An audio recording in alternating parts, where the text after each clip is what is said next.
Hello guys, तपाईलाई तपाईको YouTube channel MB group of tutorial अनलाइनमा फेरि स्वागत छ। म याम बाबु छ। आज तपाईहरुको बीचमा ट्याग क्वेशनको भिडियो लिएर आएको छु। यो भिडियोमा हामी जेनरल रुलको बारेमा कुरा गर्छौं। अब टाइम वेस्ट नगरी हामी अगाडि बढ्छौं। हामी यो भिडियोमा ट्याग क्वेशनको जेनरल रुल के जेनरल रुल हो जुन बडी इम्पोर्टेन्ट, किनकि जुन पनि ट्याग क्वेशन बनाउँदा यो कुराहरुको ध्यान दिनुपर्छ, त्यो कुराको बारेमा हामी यहाँ डिस्कस गर्छौं। General rules. अब के रुल हो त यहाँ हामीलाई 7 वटा रुल पढ्नु पर्छ। साथै यो रुल बुझ्नको लागि भिडियो लास्टसम्म हेरिदिनु होला। अब हामी सुरु गर्छौं। रुल नम्बर 1 मा छ if statement is positive or affirmative, यदि स्टेटमेन्ट पोजिटिभ भनेको अफर्मेटिभ छ भने ट्याग के हुन्छ? नेगेटिभ हुन्छ। Tag will be negative. यदि स्टेटमेन्ट पोजिटिभ छ भने ट्याग नेगेटिभ, उल्टो। त्यसरी हामी यहाँ एउटा इक्जाम्पल लेख्छौं, यसले हामी डिल गर्छौं। Ram plays football. त्यहाँ यो स्टेटमेन्ट के हो? पोजिटिभ छ। पोजिटिभ अथवा अफर्मेटिभ हो। त्यो भएर यसको ट्याग के हुन्छ? नेगेटिभ हुन्छ। पोजिटिभ छ भने नेगेटिभ। त्यहाँ भर्ब 5 छ भने डज नट, ही, अनि लास्टमा क्वेशन मार्क। यहाँको यो डज नट के भयो? नेगेटिभ फर्ममा आयो। यदि पोजिटिभ छ भने नेगेटिभ, अनि अर्को रुल छ यदि नेगेटिभ छ भने ट्याग के हुन्छ? Positive. If statement is negative, tag will be positive. यदि स्टेटमेन्ट नेगेटिभ छ भने ट्याग के हुन्छ? पोजिटिभ। यसलाई पनि हामी एउटा इक्जाम्पलले डिल गर्छौं। She does not cook meat. She does not cook meat. त यहाँ यो सेन्टेन्स के कुन फर्ममा छ? नेगेटिभ फर्ममा। नेगेटिभ हो, त्यही भएर यसको ट्याग के हुन्छ? पोजिटिभ। हामी डज लेख्छौं, त्यसपछि जुन प्रनाउन छ त्यो लेख्छौं, डज सी, लास्टमा क्वेशन मार्क। त्यसपछि हामी थर्ड नम्बर हामी माथि लेख्छौं। यहाँ थर्ड नम्बर रुल छ यदि सेन्टेन्समा नाउन छ त नाउनलाई हामी केमा चेन्ज गर्छौं? प्रोनाउनमा। If noun should be change into pronoun. हामी थर्ड रुल के लेख्छौं? Noun should be change into pronoun. Noun should be changed into pronoun. Noun केमा चेन्ज हुनुपर्छ? चेन्ज गर्नुपर्छ प्रोनाउनमा। म यहाँ यो चेन्ज गर्ने भनेको जसरी बोइज केटा जातिको छ भने हामी त्यसमा के युज गर्छौं? ही। गर्ल्स भनेको यदि केटी जातिको छ भने हामी के युज गर्छौं? सी। यदि प्लुरल नाउन छ भने हामी के दे को प्रयोग गर्छौं। त्यस्तै सिंगुलर नाउन, सिंगुलर नाउन अथवा नन लिभिङ थिङ्स छ भने नन लिभिङ थिङ्स छ भने हामी के प्रयोग गर्छौं? इट को प्रयोग गर्छौं। जसरी म यहाँ लेखेँ, राम प्लेज फुटबल। हाम्रो फर्स्ट रुल के थियो? यदि पोजिटिभ छ भने ट्याग के हुन्छ? नेगेटिभ। त यहाँ हेर्नु, यहाँ के यो पोजिटिभ फर्ममा छ, त्यो भएर यसको ट्याग के हुन्छ? नेगेटिभ। त डज नट, त्यसपछि राम भनेको केटा भयो, त्यो भएर हामी यहाँ के लेख्छौं? ही, अनि लास्टमा क्वेशन मार्क। त्यस्तै गर्लको सीता कुक्स मीट। हामीले यसलाई नेगेटिभ फर्ममा बनाइदो। Sita does not cook meat. त्यसको यहाँ नेगेटिभ छ भने रुल सेकेन्ड, नेगेटिभ छ भने त्यसलाई के बनाउने पोजिटिभ। त्यहाँ डज हामी यहाँ लेख्छौँ डज, अनि यहाँ Sita, Sita is a girl, so हामी यहाँ के युज गर्छौँ प्रोनाउन सी। त्यस्तै प्लुरल, प्लुरलमा बोइज यस्तो अथवा काउज यस्तो आयो भने हामी के युज गर्छौँ दे। त्यस्तै काउ मात्र आयो भने हामी इट युज गर्छौँ।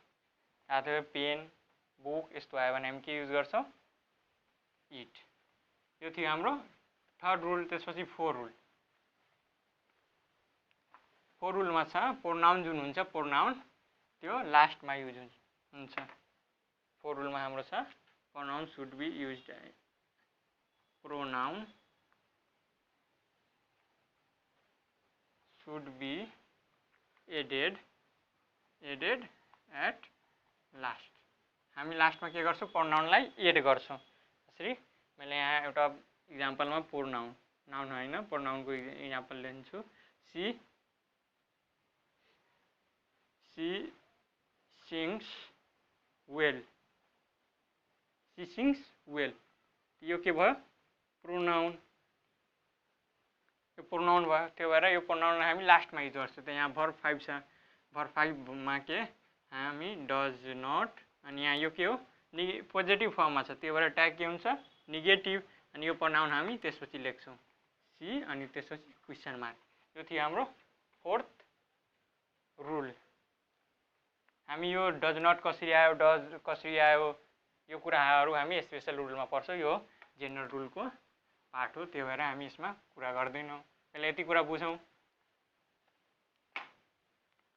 त्यसपछि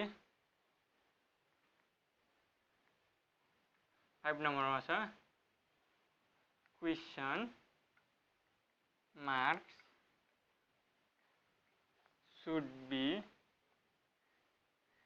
added at last after pronoun. Pronoun पछि हामी के युज गर्छौँ क्वेसन मार्क युज गर्छौँ। सी यहाँ मैले ही राइट्स अ बुक, त्यहाँ प्रोनाउन छ, हामी यसको नेगेटिभ के अरे ट्याग बनाउँदा के हुन्छ यहाँ पोजिटिभ छ भने हामी के नेगेटिभ फर्ममा लेख्छौँ डज नट, त्यसपछि ही, अनि त्यसपछि ही पछाडि के हुन्छ, ही पछाडि के हुन्छ यहाँ ही भयो, अनि यहाँ के भनेछ प्रोनाउन पछि क्वेसन मार्क हेर्नु। यो प्रोनाउन भयो, यसपछि हामी के युज गर्छौँ क्वेसन मार्क। यो थियो हाम्रो फिफ्थ रुल। त्यसपछि सिक्स्थ रुल। त्यसपछि हामी अब सिक्स्थ रुलमा छ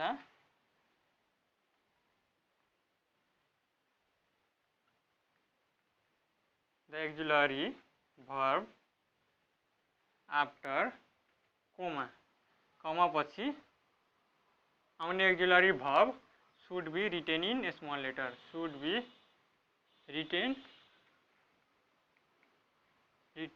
in a small letter।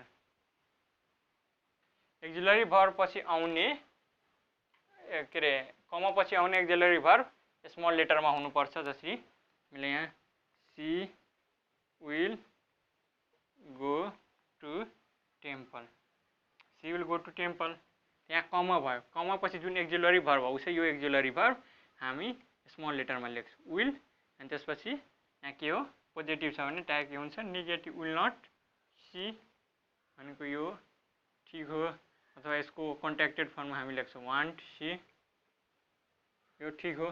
तर यदि हामीले क्यापिटलमा लेख्यो विल नट अथवा वान्ट सी, देन यो के हुन्छ रङ हुन्छ। भनेको कमा पछि जुन एक्जुलरी भर्ब आउँछ त्यो के हुन्छ स्मल लेटरमा हुनुपर्छ। त्यसपछि हामी 7 रुलमा छ जुन एक्जुलरी भर्ब हामी युज गर्छौँ त्यो कन्ट्याक्टेड फर्ममा हुन्छ। कन्ट्याक्टेड भनेको खुम्चिएको, जसरी मैले यहाँ 7 rule auxiliary verbs should be in contracted contracted form. Contracted भनेको खुम्चिएको भनेको सानो, जसरी यहाँ मैले यो लेखेँ डज नट, यो भनेको एक्सपेन्डेड फर्म भनेको यो अलिक तन्किएको छ, हामी यसलाई के गर्छौँ, यसलाई कन्ट्र्याक्ट गर्छौँ, डज नट। यो भनेको contracted form, contracted form. Contracted form त्यस्तै विल नट के लेख्छौँ हामी, वन्ट, त्यस्तै स्याल नट लेख्छौँ, सान्ट, त्यस्तै डु नट हामी के लेख्छौँ, डन्ट, त्यसपछि वाज नट, वाजन्ट, त्यसपछि वेयर नटको हामी के लेख्छौँ, वेरेन्ट, त्यसपछि इज नटको हामी के लेख्छौँ, इजन्ट, एम नट भयो भने एम नट, एमन्ट, त्यसपछि आर नट छ भने आरन्ट। त्यस्तै हामी के कन्ट्र्याक्टेड फर्ममा जति पनि एक्जुलरी भर्ब छ सबलाई के गर्छौँ हामी कन्ट्र्याक्टेड फर्ममा लेख्छौँ। यति थियो हाम्रो 7वटा रुल। यो जेनरल रुलमा यो कुरा बुझेपछि अब कसरी बुझ्ने, म एउटा इक्जाम्पलमा सब कुरा बुझाउँछु। यहाँ इक्जाम्पल हेर्नु, म एउटा इक्जाम्पलमा जति रुल हामीले यहाँ पढ्यो त्यो सबलाई के म रिभिजन गराउँछु एउटा इक्जाम्पलमा। जस्तै मैले यहाँ दुईटा इक्जाम्पल लिनुपर्छ, एउटा नेगेटिभ फर्म र अर्को positive form. Ram it's a mango, त्यस्तै सी गोज टु टेम्पल। हामीले यहाँ दुईटा इक्जाम्पल लियो। यसलाई अब फर्स्ट रुल के थियो, यदि पोजिटिभ छ भने ट्याग के हुन्छ, नेगेटिभ। त्यसको नेगेटिभ के हुन्छ, यहाँ हामी के लेख्छौँ, डज नट, भनेको यो नेगेटिभ भयो। त्यस्तै सेकेन्ड रुल थियो, हामी यसलाई नेगेटिभ फर्म बनाइदियो, डज नट गो। यदि नेगेटिभ छ भने हामी यसको ट्याग के बनाउँछौँ, पोजिटिभ। नेगेटिभ फर्ममा छ भने हामी ट्याग के बनाउँछौँ, पोजिटिभ। डज भयो, यो के भयो, पोजिटिभ। त्यसपछि के रुल थियो, रुल थर्डमा थियो नाउन, जुन नाउन हुन्छ त्यसलाई केमा हामी चेन्ज गर्छौँ, प्रोनाउनमा। त यहाँ यो राम भनेको के हो, राम इज अ नाउन, त्यो भएर हामी यहाँ राम भनेको केटा, हामी यहाँ के युज गर्छौँ, ही भनेको प्रोनाउन।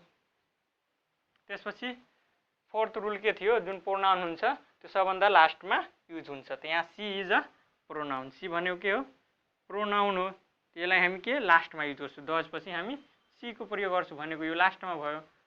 त्यसपछि फिफ्थ रुलमा थियो जुन कमा पछि आउँछ, कमा पछि आउने एक्जुलरी भर्ब के हुनुपर्छ, स्मल लेटरमा। त यहाँ हेर्नु, यहाँ कमा, यो कमा हो, कमा पछि आएको यो फर्म यो सब केमा हो, यो दुवै स्मल लेटरमा छ। त्यो थियो हाम्रो फिफ्थ रुल। अनि त्यसपछि लास्टमा थियो के अरे फिफ्थ रुलमा थियो क्वेसन मार्कवाला, अनि सिक्स्थ रुलमा थियो यो स्मल लेटरवाला। फिफ्थ रुलमा थियो क्वेसन मार्क जसरी question mark should be added at last after pronoun. Pronoun छ, प्रोनाउन पछि हामी के एड गर्छौँ, क्वेसन मार्क। त यहाँ पनि हामी क्वेसन मार्क त्यो फिफ्थ रुल थियो। त्यसपछि सिक्स्थ रुलमा जुन एक्जुलरी भर्ब कमा पछि एक्जुलरी भर्ब आउँछ त्यो स्मल लेटरमा हुनुपर्छ। यहाँ कमा पछि आउने एक्जुलरी भर्ब डज, यो केमा स्मल लेटरमा हुनुपर्छ। त्यसपछि लास्ट रुल के थियो, जुन पनि हामी एक्जुलरी भर्ब युज गर्छौँ त्यसको कन्ट्र्याक्टेड फर्म। त यहाँ हेर्नु, यहाँ यसको एक्सपेन्डेड फर्म भनेको डज नट हुनुपर्छ, हामी यसको के कन्ट्र्याक्टेड फर्म लेखेछौँ यस्तो, डजन्ट। यति थियो हाम्रो जेनरल रुलमा। भिडियो कस्तो लाग्यो, राम्रो लाग्यो भने लाइक गरिदिनु, अनि कस्तो लाग्यो भिडियो त्यो कमेन्ट गरिदियो। यदि अहिलेसम्म यो च्यानललाई सब्सक्राइब गर्नुभएको छैन भने सब्सक्राइब गरेर बेल आइकनलाई थिचिदिनु। Thank you for watching.